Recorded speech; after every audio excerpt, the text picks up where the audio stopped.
पूर्व विधायक अविनाश कुशवाहा जी, रमेश चंद दुबे जी, मंच पर उपस्थित सुनील गौड़ जी, निराला कोल जी, सईद कुरैशी जी, लाल बिहारी यादव जी, आशुतोष सिन्हा जी, रामराज गौड़ जी, रमेश गौतम जी, रामनेश पोया जी, सुरेश कोल जी, आदित्य मौर्य जी, अतुल प्रधान जी, रामकरण निर्मल, व्यास जी गौड़, राजेंद्र सिंह पटेल, परमेश्वर दयाल जी, सुनील सिंह, जितेंद्र कुमार, श्रीमती पूनम सोनकर जी, चांदनी पासवान जी, फूलमती गौड़, श्याम बिहारी यादव, संजय यादव,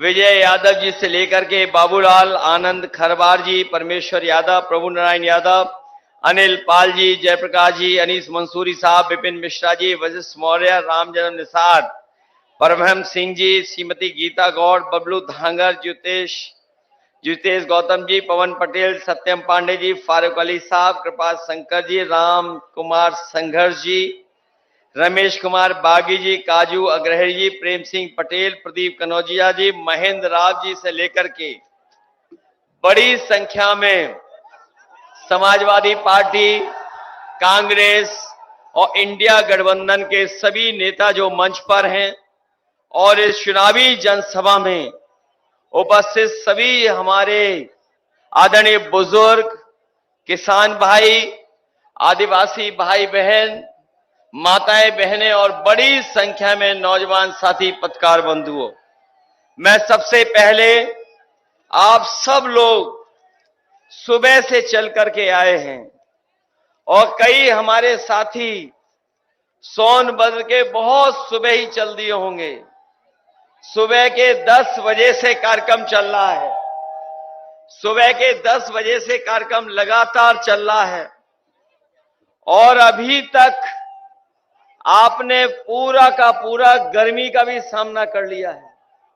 ये तपती हुई दोपहरी गर्मी, वहां जहां पंडाल में कुछ तपती हुई गर्मी से तो आराम है, लेकिन गर्मी वहां भी बहुत है, उमस भी होगी। जहां पर कहीं कुछ ढकने को नहीं है, पंडाल नहीं, उसके बावजूद भी मैं देख रहा हूं अपने गमछों से सर बचाते हुए, धूप को बचाते हुए दाईं तरफ से लेकर के बाईं तरफ और बड़ी संख्या में हमें सड़क पर लोग दिखाई दे रहे हैं। इस बार सोनभद्र के लोग इतिहास बनाने जा रहे हैं। मैं यहां कई बार चुनावी जनसभा में इसी मैदान में आ चुका हूं। मुझे याद है जब मैं 2017 के चुनाव में भी आखिरी सभा मैंने यहां पर की थी, उसके बाद 2022 में भी की और इस बार भी मैं चुनावी जनसभा में आपके बीच में आया हूं। लेकिन मुझे खुशी की बात है कि जहां अभी दुद्दी से मैं होकर के आ रहा हूं, उसके बाद आपके बीच में कार्यक्रम है, एक आखिरी मिर्जापुर है, कल चुनाव प्रचार का आखिरी दिन है और 7वें चरण का आपको वोट डालना है। अब हमारे आपके संकट के दिन खत्म होने जा रहे हैं। संकट के दिनों के लिए केवल 1 हफ्ता बचा है। 4 जून को परिणाम दूसरा आने वाला है। परिणाम को 4 जून को परिवर्तन का परिणाम आने वाला है। जहां सोनभद्र हमारा आखिरी जिला उत्तर प्रदेश का है, वहीं हमें बहुत उम्मीद है इस जिले पर। इस बार न केवल जिले पर, विधानसभा तो हम लोग जीत ही रहे हैं, लेकिन इस बार हम लोकसभा के लिए भी आपसे बहुत निवेदन और अपील करने आए हैं कि ये देश का चुनाव हमारे आपके भविष्य का चुनाव तो है, लेकिन इसके साथ साथ ये चुनाव हमारे आपके आने वाली पीढ़ी के भविष्य का चुनाव भी है। और जो लोग साथी जान रहे होंगे, वो जानते होंगे कि आज भारतीय जनता पार्टी ने संविधान को भी खतरा पैदा कर दिया है। संविधान को भी ये बदलना चाहते हैं। इसलिए मैं आप सबसे निवेदन करने आया हूं, जहां ये हमारे आपका भविष्य का चुनाव है, आने वाली पीढ़ी के भविष्य का चुनाव है, वहीं ये चुनाव संविधान बचाने का भी चुनाव हमारा आपका है। ये संविधान वही है जो हमें अधिकार दिलाता है। ये संविधान वही है जो हमें न्याय दिलाता है। ये संविधान समय समय पर हमें आगे बढ़ने का मौका देता है। और सच्चाई तो ये है कि ये संविधान हमारा बाबा साहब भीमराव अम्बेडकर का दिया हुआ हमारे और आपके लिए संजीवनी है। इसलिए इसको बचाने का भी चुनाव है। जहां तक हम लोगों ने 10 साल का बीजेपी का कार्यकाल देखा है, हमारे लोगों ने अब तो जान लिया होगा कि 10 साल में इनकी हर बात झूठी निकली है, हर वादा इनका झूठा निकला। और जब हम पीछे मुड़ करके देखते हैं तो पाते हैं कि 10 साल में हमारे किसानों को कोई लाभ सरकार ने नहीं पहुंचाया। जो लोग कहते थे कि किसानों की आय दोगुनी हो जाएगी, लेकिन हमारे किसानों की आय दोगुनी नहीं हुई। न खेत को पानी दे पाए, न समय पर खाद दे पाए, और न कीटनाशक दवाइयां दी। और जब कभी भी हमारा किसान अगर खाद और डीएपी के लिए गया है तो डीएपी तभी मिली जब उससे नैनो यूरिया खरीदवा ली। और जब किसान देखता है कि 10 साल में उसको लाभ नहीं पहुंचा पाई सरकार, जहां उसके लाभकारी मूल्य देना था फसलों के लिए, वहीं हमारे किसानों को संकट में डाल दिया। और ऐसा संकट में डाला कि आज हमारे किसान के सामने महंगाई की वजह से संकट पैदा हो गया है। ये वही भारतीय जनता पार्टी के लोग हैं जिन्होंने एक समय पर ऐसे कानून लाने का काम किया था जिससे हमारे किसानों की जमीन छिन जाती, आदिवासी भाइयों की जमीन छिन जाती। लेकिन हम अपने किसान नेताओं को, किसानों को बधाई देंगे, पूरे देश के किसान एक हो गए, दिल्ली को घेर लिया, और तब तक किसान नहीं हटे जब तक सरकार ने काले कानून वापस नहीं ले लिए। काले कानून तो वापस हो गए हैं, लेकिन हमें सावधान भी रहना पड़ेगा। ये अगर सरकार में आ गए तो कोई न कोई ऐसा कानून ले आएंगे जिससे किसानों की और आदिवासियों की जमीन कब्जा कर लेंगे। इसलिए हमें सावधान रह करके भी इन लोगों से मुकाबला करना है। वहीं किसी ने नहीं सोचा होगा कि भारतीय जनता पार्टी लगातार महंगाई बढ़ा देगी, और इतनी महंगाई बढ़ाई है कि आज हमारा गरीब गरीब होता चला जा रहा है, अमीर अमीर होता चला जा रहा है। जब प्रधानमंत्री जी से ये पूछा गया कि आपकी जो अर्थव्यवस्था है इसमें गरीब गरीब होता जा रहा है, अमीर अमीर होता जा रहा है, तो उन्होंने कहा कि क्या हम गरीबों को अमीर बना दें? सोचिए, देश के प्रधानमंत्री अगर ये सोचते हो कि गरीब अमीर क्यों बन जाएगा, तो हम आपसे कहना चाहते हैं किसान भाइयों, समाजवादी पार्टी और इंडिया गठबंधन ने तय किया है, इधर 10 साल में तो बीजेपी के लोगों ने बड़े बड़े उद्योगपति, कारोबारी और बड़े बड़े संपन्न लोगों का कर्ज माफ किया है। और जब नियम बनाया इन्होंने, तो नियम ये बनाया कि जिन लोगों के भी 5 करोड़ से ऊपर का कर्ज है बैंकों का, उनका कर्ज माफ हो जाएगा। लेकिन जिनका हजारों में, लाखों में कर्ज था, किसी का कर्ज माफ नहीं हुआ। इसलिए अपने गरीबों को, किसान भाइयों को कह के जा रहे हैं कि आने वाले समय में जब 4 जून को सरकार बनेगी तो हमारे सभी किसानों का और गरीब भाइयों का पूरा कर्ज माफ होगा। न केवल कर्ज माफ किया जाएगा, बल्कि कर्ज माफ के साथ साथ अपने किसानों की फसल की पैदावार के लिए कानून बना करके उन्हें एमएसपी दिलाने का भी काम होगा, जिससे हमारा किसान खुशहाल हो जाए।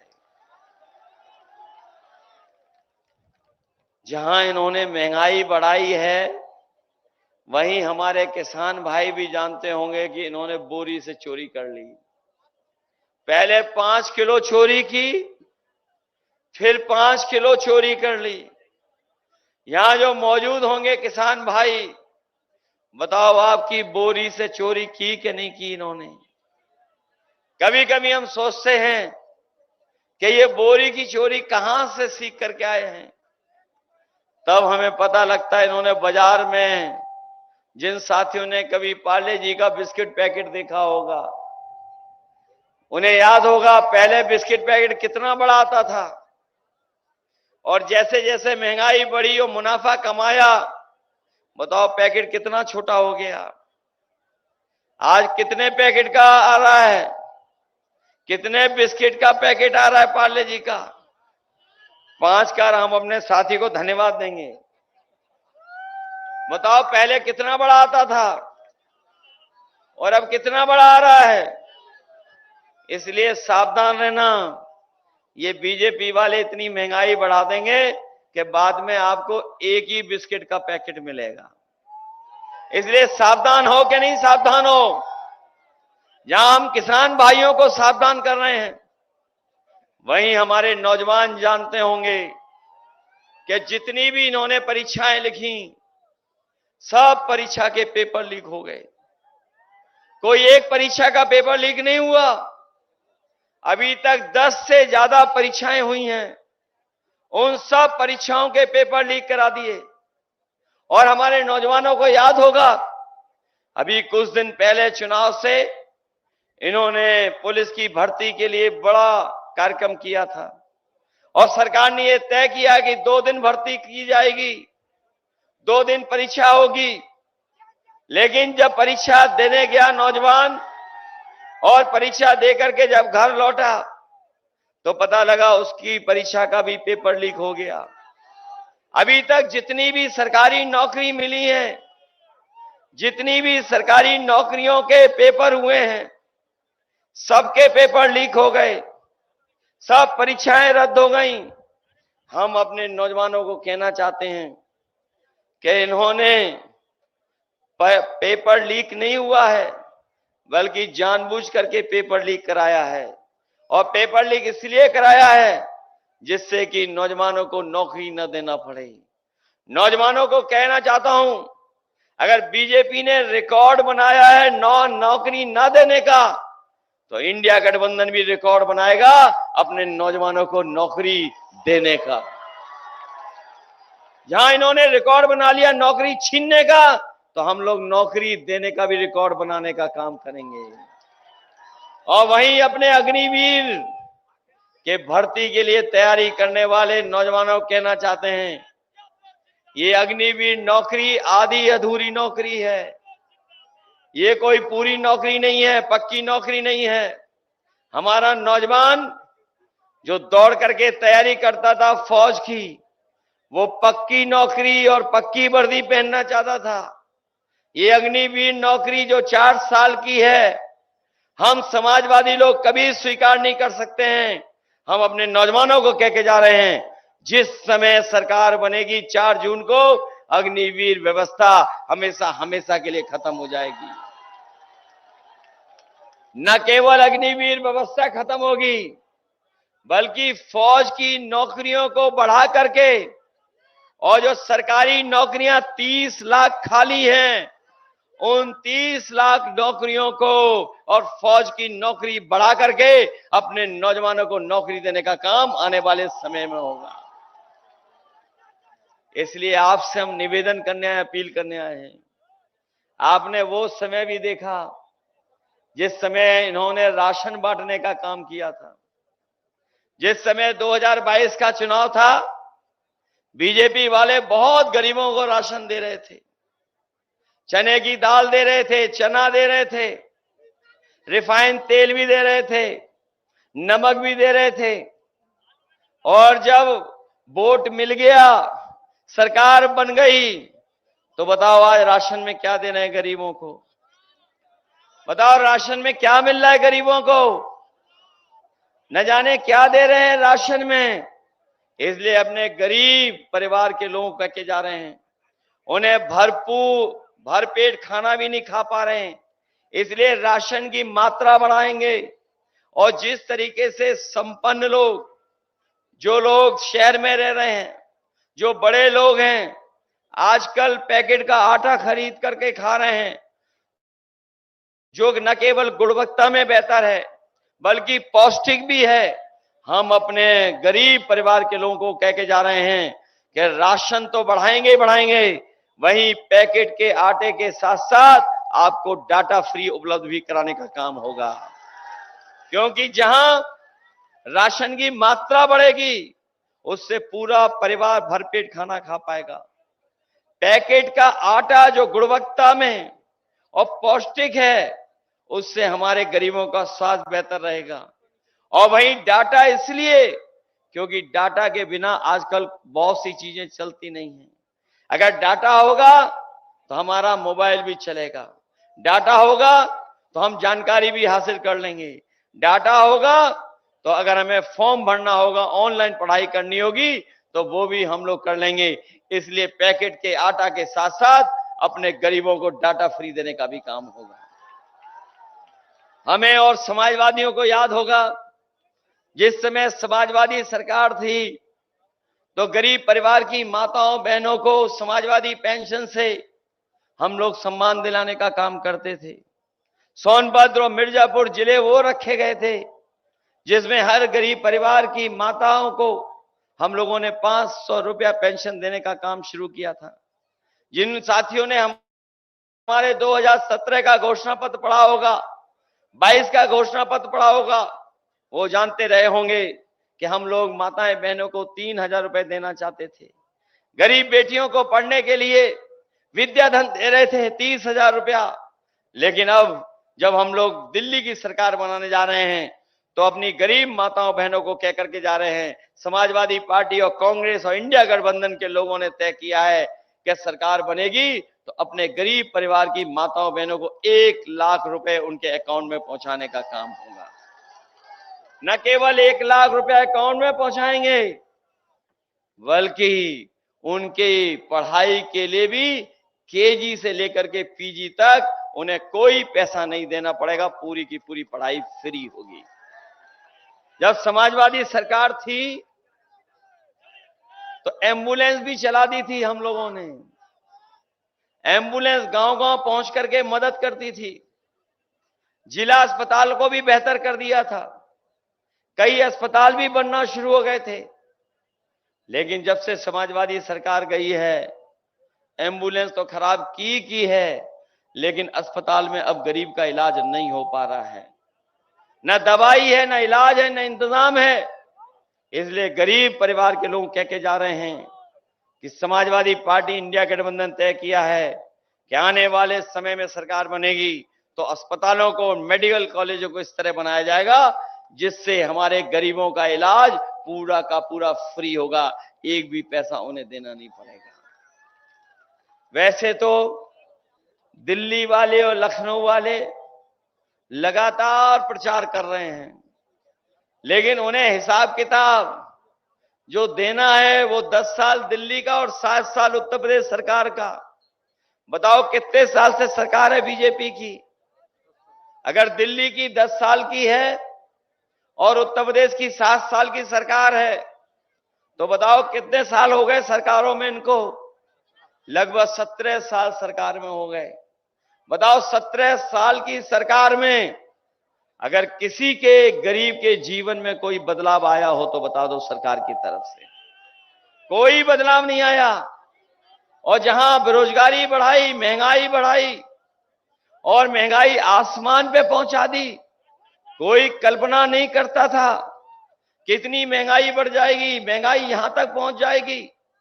न केवल महंगाई बढ़ाई बल्कि हमारे साथियों को याद होगा कि समाजवादी सरकार थी तो पुलिस को चलने के लिए 100 नंबर देने का काम हुआ था। और 100 नंबर इसलिए दिया था कि दूर दराज अगर कहीं कोई घटना हो जाए, कोई तकलीफ परेशानी में उलझ जाए तो वो फोन मिलाए और पुलिस उसकी मदद के लिए पहुंच जाए।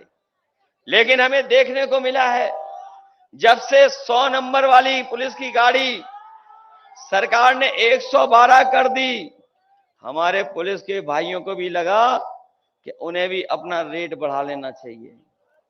बताओ रेट बढ़ा दिया कि नहीं बढ़ा दिया? हम अपने इन्हें खाकी वर्दी पहने भाइयों को भी सावधान करने आए हैं। अभी तो फौज की नौकरी हुई है 4 साल की। अगर बीजेपी की सरकार आ गई तो इन खाकी वर्दी वालों की भी नौकरी 3 साल की हो जाएगी।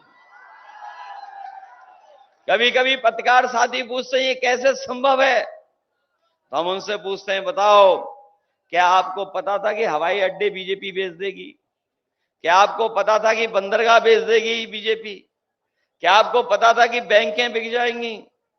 क्या आपको पता था कि सरकारी नौकरी संविदा पे चली जाएंगी? क्या आपको पता था कि इलाहाबाद बैंक इकलौती उत्तर प्रदेश की बैंक थी, वो बिक जाएगी? क्या आपको पता था कि सब चीजें बेच करके वो निजीकरण हाथों में दे देंगे? क्या आपको पता था कि जीएसटी लागू करके हर चीज महंगी हो जाएगी?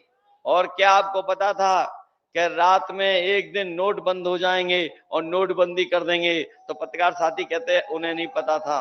अगर उन्हें नहीं पता था तो हम बताना चाहते हैं कि अभी तो फौज की नौकरी 4 साल की है। ये बीजेपी वाले सरकार में आ गए तो खाकी वर्दी पहनने वालों की भी नौकरी 3 साल की हो जाएगी। और याद कीजिए आप लोग, हमें और आपको सबको वैक्सीन लगवा दी। बताओ वैक्सीन लगवाई कि नहीं लगवाई? कोई बचा जिसने वैक्सीन नहीं लगाई? केवल हम बचे जिन्होंने वैक्सीन नहीं लगवाई। हो सकता है एक आध और हो मेरे जैसा, लेकिन बताओ आपने पढ़ लिया अखबार में कि नहीं पढ़ लिया? आपने अखबार में पढ़ लिया होगा और अब तो सबको जानकारी हो गई है कि जिन्होंने वैक्सीन लगवाई है उन्हें बीमारी भी होगी, दिल की भी बीमारी हो सकती है, जल्दी हार्ट अटैक भी हो सकता है। और जब ये जानकारी आ गई तो कंपनी वाले कहते हैं कि जो वैक्सीन हमने लगवा दी है वो हम वापस ले लेंगे। हमें कोई बताए जो वैक्सीन शरीर में चली गई वो वापस कैसे ली जाएगी? कोई अगर व्यवस्था हो तो हमें बता दो। और न केवल वैक्सीन लगवाई इन्होंने, हमें आपको तो लगवाई, खाकी वर्दी पहनने वाले और अधिकारियों को तो जबरदस्ती लगवा दी। वो लगाना नहीं चाहते थे लेकिन उसके बावजूद भी जबरदस्ती लगा दी। और अब तो जानकारी वो भी मिल गई होगी कि वैक्सीन वालों से इन्होंने चंदा वसूल लिया। बताओ पैसे का कमीशन ले लिया कि नहीं ले लिया?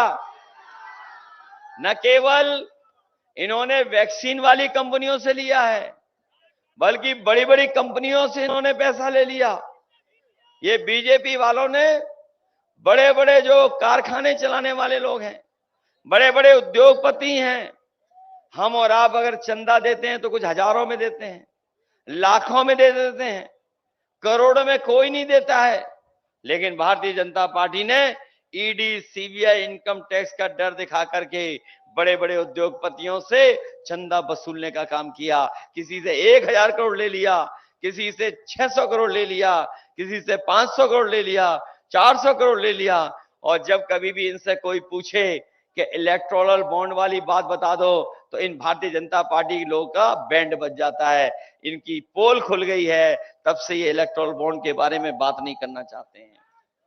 बताओ इलेक्टोरल बॉन्ड से बीजेपी के लोगों की भ्रष्टाचार की पोल खुल गई कि नहीं खुल गई? और इतना पैसा किसी ने नहीं वसूला होगा जितना इन्होंने उद्योगपतियों से पैसा वसूल लिया। और जो पैसा वसूला है, भ्रष्टाचार तो किया ही किया है, लेकिन उसकी वजह से हमें और आपको महंगाई का सामना भी करना पड़ रहा है। यही प्रधानमंत्री, देश के बीजेपी के लोग फ्री सिलेंडर दे रहे थे। बताओ सिलेंडर का क्या हुआ जो फ्री मिल रहा था? कोई भरवा पा रहा है क्या? कोई भरवा नहीं पा रहा है। हमारी माताएं बहनें भी जानती होंगी, कोई नहीं भरवा पा रहा है। फिर खाना लकड़ी पे बन रहा है। और अगर घर में सिलेंडर है तो वो हमारे और आपके बैठने के काम आ रहा है। ये हालत पैदा कर दी है। और न केवल इन्होंने महंगाई बढ़ाई है, बल्कि आप और हम लोग जानते होंगे कि अगर बाजार में दवाई लेने जाते होंगे तो दवाई भी महंगी कर दी। पहले जो बुखार हमारा आपका 500 mg की गोली में ठीक हो जाता था। कभी आप लोग डॉक्टर पे जाते थे, बुखार की दवा जब लेते थे तो आपको 500 mg की गोली में बुखार ठीक हो जाता था। लेकिन इधर सुनने में आ रहा है, जब से बीजेपी की सरकार आई है, अब आपको डॉक्टर 500 mg की गोली नहीं बल्कि 650 mg की डोलो गोली देता है, तब भी आपका बुखार नहीं ठीक हो रहा है। बताओ, गोली की कीमत बढ़ गई कि नहीं बढ़ गई? जहां कहीं जाओगे दवाइयां महंगी हो गई कि नहीं हो गई? इसलिए ये 7वें चरण का चुनाव है, आखिरी का चुनाव है। बिल्कुल आखिरी में आपको फैसला लेना है। पूरे उत्तर प्रदेश का चुनाव हो चुका है, केवल हमारे सोनभद्र और आसपास के लोगों को वोट डालना है। आपको पश्चिम से जो हवा चली है उसके बारे में पूरी जानकारी हो गई होगी। बताओ, बीजेपी हर जगह हार रही है कि नहीं हार रही है? और हार इसलिए रही है क्योंकि इन्होंने गरीबों को धोखा दिया है, किसानों को धोखा दिया है, नौजवानों के भविष्य की कोई चिंता नहीं है। इसलिए बताओ, सोनभद्र के लोगों, समाजवादी पार्टी और इंडिया गठबंधन को जिताओगे? मदद करोगे आप लोग? ये न केवल आपके भविष्य का चुनाव है बल्कि आने वाली पीढ़ी के भविष्य का चुनाव भी है। ये संविधान को बचाने का भी चुनाव है। ये जानते हो आप लोग, संविधान बचाने का चुनाव है। ये लोग सत्ता में आ गए तो हो सकता है संविधान बदल दें, हो सकता है हमारे आपके अधिकारों को छीन लें। इसलिए सावधान है कि नहीं है? सावधान। आपने देखा होगा, हेमंत सोरेन जैसे मुख्यमंत्री को जेल भेज दिया, आप पार्टी के मुख्यमंत्री, उन्हें जेल भेज दिया। और आप पार्टी के मुख्यमंत्री के जो आरोप लगे हैं पार्टी पर, वो आरोप सब झूठे हैं। अगर किसी ने आरोप झूठे लगाए हैं तो भारतीय जनता पार्टी के लोगों ने लगाए हैं। हेमंत सोरेन जो आदिवासी मुख्यमंत्री थे, उन पे भी झूठे मुकदमे लगा करके जेल भेज दिया। इसलिए आप लोग सावधान हैं कि नहीं सावधान?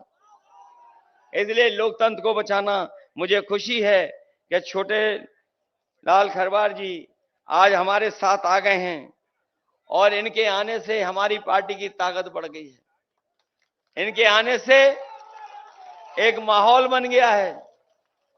इसलिए इनकी मदद करना आप लोग, हम आपको भरोसा दिलाते हैं कि सोनभद्र के विकास के लिए हम लोगों ने हमेशा काम किया है।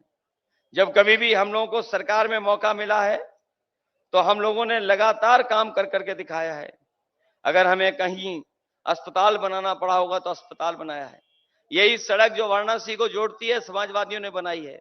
तमाम पुल बनाए हैं, बिजली का कारखाना बनाया, बिजली के कारखाने से लेकर के और जो सुविधाएं हो सकती हैं एम्बुलेंस की, पुलिस की, वो भी दी है।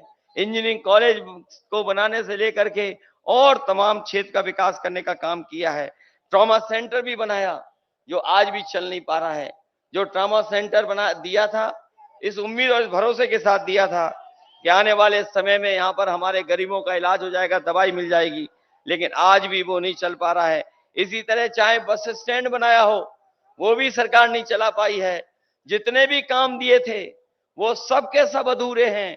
कन्हेर परियोजना जो दी थी, जिससे वहां के आदिवासी भाइयों को, किसानों को मदद मिल जाती, पानी का इंतजाम हो जाता, लेकिन जितना समाजवादियों ने बनाया उसके आगे सरकार ने कोई काम नहीं किया है।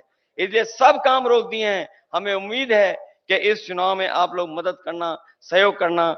जहां हमारे पार्टी के प्रत्याशी छोटे लाल खरवार जी, उनके परिवार में जहां दुख आया है, जहां उनकी माताजी का स्वर्गवास हुआ, उसके बावजूद भी ये लगातार जनता के बीच में हैं। जहां हम दुख प्रकट करते हैं, वहीं हम इनका भी धन्यवाद देते हैं कि चुनाव के मैदान में लगातार जनता के बीच में जा रहे हैं। वहीं हम अपने तमाम लोगों को भरोसा दिला के जा रहे हैं जिन्होंने समय समय पर हमारे समाज को और देश की राजनीति को एक दिशा देने का काम किया है।